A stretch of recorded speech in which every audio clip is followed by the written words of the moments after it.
السلام عليكم، ازيكم يا بنات؟ عاملين ايه؟ يا رب تكونوا بألف خير وفي احسن حال. رجعت لكم تاني بفيديو جديد، وفيديو النهارده مقسوم لنصين. اول نص في الفيديو هيكون عن موضوع كده سريع، ما حبيتش ان انا اعمله فيديو لوحده، دخلته في وسط الفيديو ده بحيث ان انا اخد رايكم فيه، لان المواضيع اللي بتكلم فيها هنا على اليوتيوب ببقى فعلا محتاجه رايكم، هل انا صح ولا لا في وجهة نظري. وتاني جزء من الفيديو هيكون عن أسوأ منتجات جربتها خلال 2022. ان شاء الله هي المنتجات مش كتير الحمد لله، ولكن برضو ممكن نعتبرها مش أسوأ منتجات، بس انا تجربتي ما كانتش معاها افضل حاجة. فتابعوا معايا الفيديو الاخر وفيه كلام كتير شيق يعني، فيلا بينا نبدأ على طول.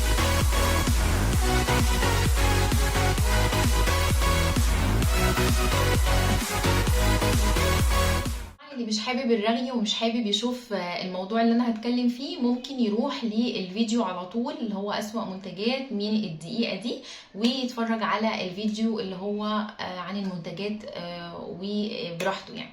بس الموضوع اللي انا عايزه اكلمكم فيه هو موضوع برضو هقسمه جزئين بالنسبه لاصحاب المحتوى، سواء يوتيوب، بلوجر، انستجرام، يعني ايا كان مكانهم، والمتابعين. موضوع عنوانه خالف تعرف. بجد انا بلاحظ الموضوع ده منتشر جدا من بعض الناس، اكيد مش كلهم.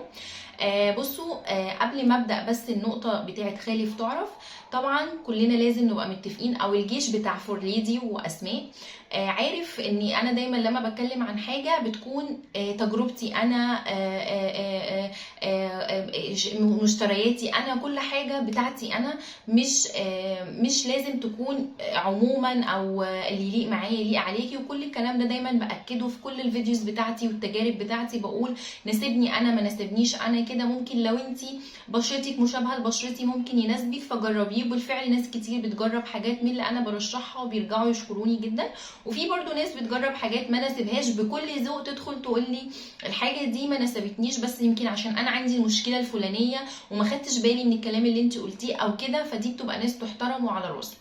لكن انا هبدا بالمتابعين، بالذات فئه الانستجرام. يعني دلوقتي انا لما اطلع اتكلم عن منتجات تكون ما ناسبتنيش، تمام، وبس هي مناسباكي انتي، مش ضروري ابدا تهاجميني، او مش ضروري ابدا تتكلمي معايا انتقاد بقله ادب. يعني اللي هو مثلا لو انا طلعت قلت عن المنتج الفلاني ده ان هو ما ناسبنيش ومش شايفه منه نتيجه ومش شايفه منه حاجه وما بعملش حاجه، لازم يشككوا في مصداقيتك ويشككوا ان المنتج اصلا اللي معاكي مش اصلي. مع اني انا اكيد اكيد اكيد طالما انا صاحبه محتوى اكيد هبقى عارفه المكان اللي انا بجيب منه الحاجه مكان موثوق، عشان لما ادي ريفيو على حق. مش اكيد مش هستسلم ان انا اروح اجيب حاجه كوبي او من على الرصيف عشان خاطر اطلع اتكلم عنها واقول لكم لا دي وحشه ازاي ما عملتش حاجه ومش عارفه ايه، وانا اكون جايباها مش من مصدر اصلا ثقه. طب انا اطلع اتكلم بناء عليه واقول لكم اصلا المكان ازاي وانا مش عارفه ان الحاجه دي موثوق فيها؟ دي نقطه. النقطه الثانيه ان وارد جدا الحاجه اللي تناسبني ما تناسبكيش والعكس،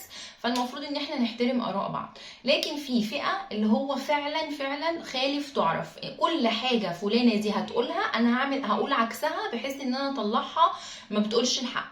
كذلك برضو على ده بالنسبه للمتابعين. بالنسبه برضو للفئه اصحاب المحتوى، بيبقوا علشان يعملوا بوم، او اللي هو بقى احنا عايزين نظهر او كده نبين بقى مصداقيه اكتر، فكل حاجه فلان بيقولها انا هطلع اقول العكس علشان انا عندي مصداقيه، عشان انا خالف تعرف. يعني انا فعلا هفضل طول الوقت بقولها كده، خالف تعرف ان انا مثلا المنتج الفلاني ده كل البلوجرز واليوتيوبرز بيطلعوا يتكلموا عنه ويقولوا ده تحفه، ده جميل، جربوه واعملوا واشتروه وجيبوه والكلام ده كله، ودي تطلع تقول يا جماعه ازاي ده مش حلو خالص، ده بوظ لي بشرتي، ده عمل لي شعري، ده وقع لي.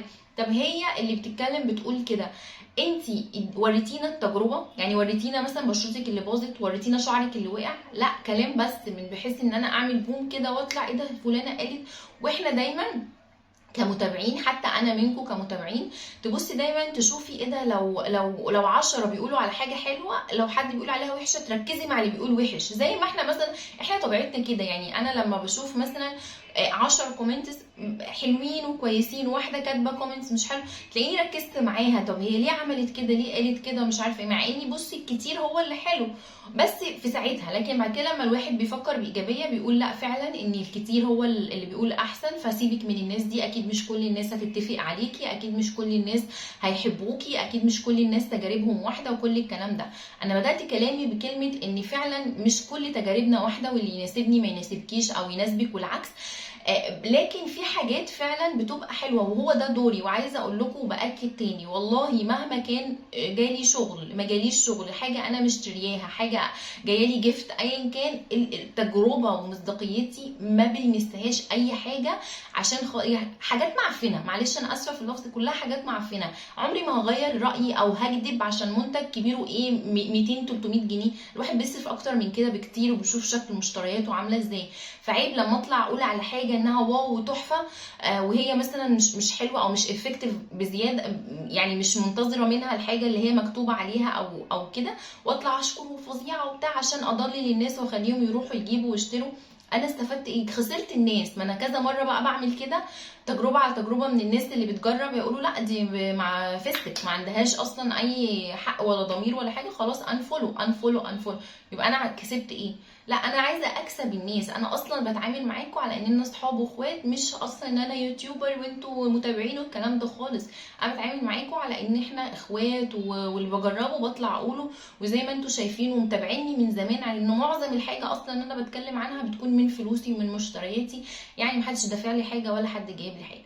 لكن بالنسبه لاصحاب المحتوى اللي عندهم مبدأ خالف تعرف باينين وواضحين، فدلوقتي المفروض ان انا اوعيكم. لو انتوا حتى عندكم الوعي الكافي، الحمد لله دلوقتي في ناس كتير متابعين ما شاء الله عليهم بقى عندهم وعي رهيب، فبرضو بنضيف على الوعي ده ان انت تبقي عارفه الناس اللي هي فعلا بتقول رايها بمصداقيه، ولا هي طالعه خالف بس تعرف علشان تعمل بوم وتطلع الناس كلها كدابه وهي بس اللي صادقه.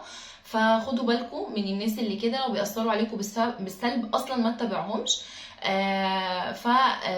ده كان موضوع بصراحه شاغل تفكيري بقاله شويه، وما حبيتش ان انا اطول عليكم كتير فيه او اعمله فيديو لوحده، لانه حسيت ان هو مش مستاهل. بس حبيت ان انا اتكلم فيه علشان برضو محتاجه رايكم. بتشوفوا ناس من النوعيه دي فعلا كل حاجه تطلع ناس تشكر فيها مثلا وتقول عليها دي كويسه، وغيري وغيري وغيري يقول عليها كويسه، ويطلع شخص واحد بس هو اللي يخالف كل حاجه هو بيقولها من غير دليل. يعني الحاجه بوظت بشرتي، الحاجه بوظت شعري، فين الدليل؟ فين الدليل طيب على الحاجه دي؟ فده اللي انا كنت عاوزه اقوله. يعني اتمنى تكونوا واعيين وفاهمين الناس اللي انتوا بتتابعوهم او بتاخدوا منهم معلومه، علشان محدش يضللكم، وفي نفس الوقت ما يشككوش في اي حد انتوا متابعينه او بتحبوه. والكلام ده انا حطيته مع الفيديو ده بالاخص لاني حسيته لايق على اللي انا هقوله، لان انا طبعا الفيديو هيكون النص التاني عن اسوأ منتجات جربتها خلال 2022 اللي ما ناسبتنيش. يعني ممكن منها تناسبكم، بس كلها يا بنات الحاجات اللي هتكلم عليها كلها اصليه، كلها من مكان موثوق فيه. سواء بصوا، سواء صيدليه، يعني اكيد الصيدليه مش هتجيب حاجات مضروبه، سواء سيلرز انا اتعاملت معاهم اكتر من مره ومتاكده ان الحاجه اصليه، عشان في حاجات بتاكد ان هي الحاجه اصليه، في فواتير، في باركود بتدخلي عليه بتعرفي ان الحاجه اصليه. او مكان زي سمير ويليام ملوش سوشيال ميديا، ملوش اي حاجه، فهو مكان معروف من قديم الازل قبل اصلا ما يطلع موضوع السوشيال ميديا والانتشار ده، فمش مستاهل اصلا دعايه ومستاهل ان هو يجيب حاجات مضروبه. بس كده طولت عليكم في النقطه دي، يلا نخش على المنتجات ونشوف هي حاجه هبدا بيها معاكم واللي فعلا لقيت عليها ريفيوز كتير. بس الريفيوز اللي انا لقيتها عليها كتير وبناء عليه رحت جربتها كانت شقين، ما بين ان هي كانت افكتيف مع ناس وما جابتش اي نتيجه مع ناس. فانا بصراحه من الناس اللي هي ما جابتش معايا اي نتيجه خالص هي الماسكارا بتاع ايتود هاوس اللي هي لاش سيرم. ده شكلها الماسكارا دي انا خلصتها خالص، دي خلصانه خالص ما فيهاش اي حاجه، خلصانه خالص. كنت بجربها من رمضان اول ما جبتها على اساس ان انا اجربها على الرموش والحواجب الاتنين مع بعض، وكنت بحطها بصفه يوميه الصبح وبالليل عشان اشوف منها نتيجه. اول حاجه شفتها منها ان هي حرقت لي عيني جدا جدا، حرقت لي عيني، مع اني مش انا بقى اللي بحطها من جوه بقى وبدخل السيرم بتاعها في عيني، لا ده هو يدوب على اي سيرم رموش على الاطراف كده تبداي تطلعيه لفوق علشان يعمل معاكي نتيجه.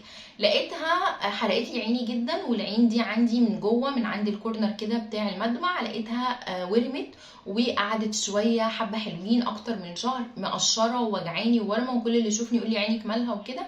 فكان بصراحه ما كنتش جربت حاجه تانية غيرها، فعرفت ان هي اللي عملت لي كده. دي اول نقطه. تاني نقطه اني انا ما شفتش منها اصلا اي حاجه. ممكن اقول لا طب ما انا اتسرعت، ما انا لما تعبتني وقفتها. طيب جربتها على الحواجب، طبعا انا كنت شايفه عليها ريفيوز ان هي بتطول الحاجب وبتكثف والكلام ده كله. طيب انا والله العظيم من ساعه رمضان لحد دلوقتي لحد ما خلصت خالص بجربها، انا ما شفتش اي نتيجه، مش شايفه اي حاجه خالص. ودي يا جماعه اصليه 100%، مش مضروبه. ان لما نزلت على الانستجرام ريل صغير بمنتجات ما عجبتنيش ومش هكررها تاني، هجوم بقى، هجوم فظيع على المسكره اصلا اللي معاكي مغشوشه وطالعه تتكلمي بتتفزلكي وخلاص. كلام بقى مش قادره اقول لكم يعني ازاي. طبعا انا ما بردش على النوعيه دي من الناس، بس يعني بناء على ايه اصلا دخلتي قلتي كده؟ بناء على ايه؟ ما يمكن اللي معاكي هي اللي مضروبه. بس فالمهم يعني ان انا ما عجبتنيش خالص، ما شفتش منها اي افكت خالص، وبرده خلصتها لاخر قطره عشان اقول يمكن تديني نتيجه. طيب هي ناس بتقول بتطول الحواجب، بتطول الحواجب، ركزوا في الكلام. انا هطول حواجبي ليه؟ ما انا لما الشعر بيطول انا بقصه. طب هي انا مش عايزه طول، انا عايزه كثافه، عايزه في فراغ هنا اللي بعمله بالقلم، طب عايزاه يطلع منها. مفيش بقى، مفيش الكلام ده خالص. لحد ما خلصت ما شفتش منها اي افكت نهائي. تاني منتج معايا برضو شفت عليه ريفيوز كتير وضجه، واول ما نزل كله جابه وبتاع، هو الكريم بتاع لوريال اكسبرت اللي هو كريم العين. دايما بقول لكم من كريمات العين انا ما بستناش منها غير الترطيب. طيب ده كمان ما بيديش ترطيب، يعني ترطيبه متوسط او ايه، وانا بستخدمه الفتره اللي انا استخدمته فيها بصراحه ما كانش افكتيف خالص، ما حسيتش ان المكان ده مترطب. بصراحه ما حبيتهوش، ما حسيتش ان هو قوي. وبرده لقيت بالاجماع ناس كتير بتقولي فعلا هو ترطيبه ضعيف. وطبعا هما كاتبين بقى عليه عنايه مرطبه لتعزيز مرونه البشره لمحيط العين. بصراحه هما مش كاتبين اي حاجه تانية، يعني مش كاتبين مثلا ان هو للهالات والتجاعيد والكلام ده كله، هو كاتبين ان هو ترطيب، بس ترطيبه ضعيف. ده رايي فيه. وقلت لكم قبل كده ان انا مش هجيبه اكيد تاني، وما حبيتهوش خلال السنه دي خالص. كمان من الحاجات اللي شفت عليها ريفيوز بس مش كتير بصراحه، شفت كام واحده بتتكلم عليه، فلما شفت قدامي شفت المنتج قدامي حبيت ان انا اجربه واشوف بيعمل ايه. هو الماسك ده من ايفون اللي هو براند انيو. ده كده شكله، هو ماسك حراري تمام، كريم مقشر كده حراري، هو فيه حبيبات، وهو مجرد ما انتي بتوزعيه على البشره لونه كده اصفر زي ما هو. ما خلص، بس انا بصراحه ما استخدمتهوش تاني. كان سعره في حدود 45 جنيه 50 جنيه مش متذكره قوي. المهم ان هو بالفيتامين سي، واول ما بتوزعيه على البشره زي الماسك وتفركي كده بيبقى فيه زي حبيبات بتسخن البشره، فتحسي ان هي عملت لك زي تقشير كده. ففكرته زي فكره السكراب اللي هو فيه حبيبات، اللي هو دلوقتي اصلا كلنا دلوقتي بننصح انه بلاش، لانه بيعمل تجريح للبشره بيضعف حاجز البشره والحاجات دي كلها. فانا بالنسبه لي ما حبيتهوش خالص خالص خالص، ومن الحاجات اللي للاسف يعني حتى ما انصحش ان انا اديها لحد. يعني هو اتركن عندي كده وهيترمي، مش هديه لحد عشان ما اذيش بيه بشرته. فهو بالنسبه لي ما عجبنيش خالص خالص، وما انصحش بيه حد. من الحاجات اللي ما حبيتهاش خالص خلال السنه دي هو حمام الكريم بتاع كاتريس ده. بصوا هو فاضل فيه حبه صغيرين، بحاول بقدر الامكان اخلصهم. حجمه كان 500 مللي. عايزه اقول لكم بالظبط نفس الايفكت بتاع كليوباترا اللي هو جربته قبل كده وما حبيتهوش، وده كمان ما حبيتهوش. تجربتي معاه انا او مع شعري الجاف اللي طبيعته جافه كانت سيئه جدا. ما بيرطبش خالص خالص، يعني ما بيديش ترطيب للشعر، وما عجبنيش خالص. بحطه كاني ما حطيتش حاجه، يعني حتى لو هنعتبره بلسم فترطيبه اضعف من ترطيب البلسم. متخيلين؟ ما حبيتهوش. ده بالنسبه لتجربتي، عشان برضو شفت ناس بتشكر فيه. هو مناسب خلاص على شعرك، لكن مش مناسب على شعري انا. ما حبيتهوش ده شكله، واكيد اكيد مش هرجع اجيبه تاني. اللي خلصتها او اللي هي ما عجبتنيش خلال 2022 هو شان الجل. دي العبوه بتاعته انا قسمها نصين لحد ما خلصت. ده شكله. الكريم ده انا برضو لما نزلته ناس برضو يعني ما سمعتش، يعني انا بقول لهم دايما ربنا مدينا ودنين عشان نسمع اكتر ما نتكلم، لا هم ما بيسمعوش، هم شايفين ان انا بقول الكريم كان افضل منه في الشتاء، الكريم النوع الكريم منه كان افضل منه في الشتاء، تمام. لو البشره جافه يقولوا لي طب انتي بشرتك مختلطه جايبه لي، ده هو اصلا الكريم للبشره الجافه. بصوا كلام كده احنا مش سامعين، احنا مش سامعينك، احنا عايزين نهاجم بس. الكريم اللي هو الجل مناسب للبشره الدهنيه والمختلطه المايله للدهنيه عشان قوامه خفيف. بالنسبه لتجربتي معاه ما حسيتش منه بترطيب. انا شفت ناس بتستخدمه بيحطوا طبقه منه كبيره وبيستخدموه مع الشيفنج، فده دليل ان هو البشره ما بتمتصوش بسرعه، ما انت بتحطي طبقه منه عشان تزيلي بيه الشيفنج، طب ما تجيب جل صبار.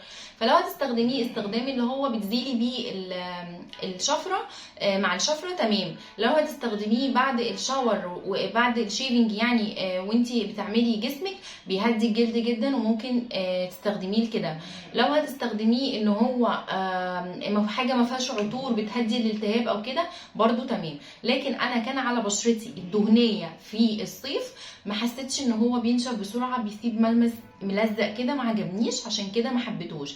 الكريم منه في الشتاء بشرتي بتقلب لجافه كان مناسب معايا اكتر وترطيبه كان عالي سواء للبشره او للجسم. الكريم في الشتاء للبشره الجافه، كلام واضح اهو عشان ما حدش يختلط عليه الامر. الجل ما عجبنيش في الصيف للبشره الدهنيه. معايا من المنتجات اللي انا ما حبيتهاش خلال السنه وهتستغربوها جدا وهتحسوا ان في تناقض، بس انا بكلمكم بما يرضي الله والله على كل ابديت لكل منتج بجربه. السنه اللي فاتت المنتج اللي هكلمكم عنه دلوقتي كان طالع في الفيفوريت بتاعه 2021 والفيديو موجود ومش همسحه، تقدروا ترجعوا له. كنت قايله لكم ان هو من مفضلاتي كدمج وكلون وكل حاجه. طيب بعد ما استخدمته فتره طويله في ابديت، فهو ده الابديت ان انا اطلعه من المنتجات اللي انا برده ما حبيتهاش بقى خلال السنه دي، واخده ضجه كبيره وكل الناس نفسها تجربه وكل الناس اللي جربته حبته، مش عايزه حد يتصدم. البلاشر الكريمي بتاع شي جلام اللي هي الدرجه هش هش، تمام.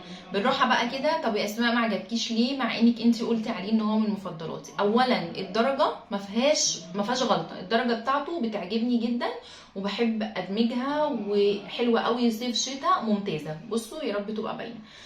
الدرجه بتاعته رهيبه حلوه جدا جدا جدا وما فيهاش غلط في التوزيع. التوزيع بيندمج بسهوله جدا بالفرشه بالبيوتي بلندر بكل حاجه، بيجمنت جدا، كل الحاجات دي كويسه. ما عجبنيش في ايه بعد استخدام؟ اولا شايفه ان الابليكيتور بتاعته طريقه تعليبه اكتر حاجه مؤذيه للبشره. يعني انا مثلا عندي حبوب، وليكن حتى لو حبوب عاديه مش ضروري الحبوب اللي هي المرضيه، لو عندي حبوب مثلا اوربي بيريود جت وعندي كام حبايه هنا وانا عماله اوزع وبعد كده احط، باخد الدهون والحبوب وكل البكتيريا اللي موجوده على بشرتي واحطها جوه بحبسها، وبعدين ارجع احط تاني هنا وبعدين ادخلها وبعدين ارجع احط تاني وهكذا. فتحسي ان هو كله يعني بكتيريا وكله ضرر. بتحطي لو بشرتك بتعالجيها، لو انت بتستخدمي منتج بيعالج البشره بترجعي بعد كده تستخدمي منتج بيضر البشره وهكذا. النقطه الثانيه اللي ما حبيتهاش فيه وخلتني ان انا اطلعه من المنتجات اللي ما حبيتهاش هو ريحته بتغير. يعني انا اول ما جبته كانت ريحته عجباني جدا وجميل، بعد مده لقيت ريحته تحس ان هي ايه، عارفين ريحه الزيت المزرنخ تحسوها كده. دي تجربتي بمنتهى الامانه بعد ما انا يعتبر خلصته، يعني هو خلاص ما عادش فيه انا بقعد الحس فيه. بعد تجربه كامله يجي اكتر من سنه او سنه تقريبا، لا مش هكرره، مش هجيبه تاني، حتى الدرجات بتاعته مش هجيبه الا لو غيروا الابليكيتور بتاعته وبقت حاجه تانية مثلا عاديه جار مثلا او حاجه ناخد احنا بالسبونج او بايدينا ونوزع وندمج. لكن موضوع السبونج بتاعته دي بجد اكبر ضرر، يعني ان انا احط على بشرتي اللي هي حتى لو نضيفه وارجع احط تاني، لا حاساها مرض قوي وبكتيريا يعني، فعشان كده ما حبيتهوش. بس كده هي دي المنتجات اللي انا ما حبيتهاش خلال سنه 2022. يا رب يكون الفيديو يعني عجبكم واستفدتوا منه ويكون خفيف على قلبكم وكل الناس فاهمه قصدي وفاهماني، واتمنى ان انتوا تشاركوني رايكم في اول الفيديو على الكلام اللي انا قلته، واشوفكم ان شاء الله على خير الفيديو الجاي. مع